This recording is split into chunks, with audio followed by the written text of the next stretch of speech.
আজ 31শে মে 1855 সালে আজকের দিনেই প্রতিষ্ঠা হয়েছিল দক্ষিণেশ্বরের কালী মন্দির।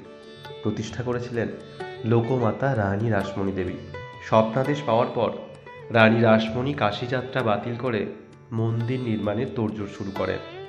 1847 সালে গঙ্গার পূর্ব তীরে দক্ষিণেশ্বর গ্রামে 55,000 টাকার বিনিময়ে 60 বিঘা জমি কেনা হয়। 1855 সালের 31শে মে বাংলার 18ই জ্যৈষ্ঠ বৃহস্পতিবার পূর্ণ স্নানযাত্রার দিন এই মন্দির প্রতিষ্ঠা হয়। 8 বছর ধরে প্রায় 9,25,000 টাকা ব্যয়ে 100 ফুটেরও বেশি উঁচু এই নবরত্ন মন্দিরের স্থাপত্যশৈলী দেখার মতো। সেই সময়ের সমাজের ন্যায়বাগীশ নীতি পণ্ডিতদের বাধাবিঘ্ন কাটিয়ে এক পূর্ণ লগ্নে মহাসমারোহে দেবী ভবতারিণী মূর্তি প্রতিষ্ঠা করা হয়। মন্দিরটি দক্ষিণমুখী। গর্ভগৃহে একটি রূপোর সহস্রদল পদ্মের ওপর মা ভবতারিণী প্রতিষ্ঠিত রয়েছেন।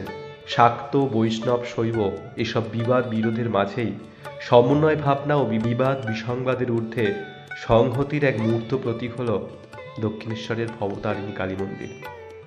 বর্ধমানের নবীন ভাস্কর ছিলেন মূর্তির কারিগর।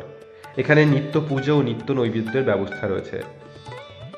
একসময় ঠাকুর শ্রী রামকৃষ্ণ পরমহংসের লীলাক্ষেত্রে পরিণত হয় এই দক্ষিণেশ্বর কালী মন্দির।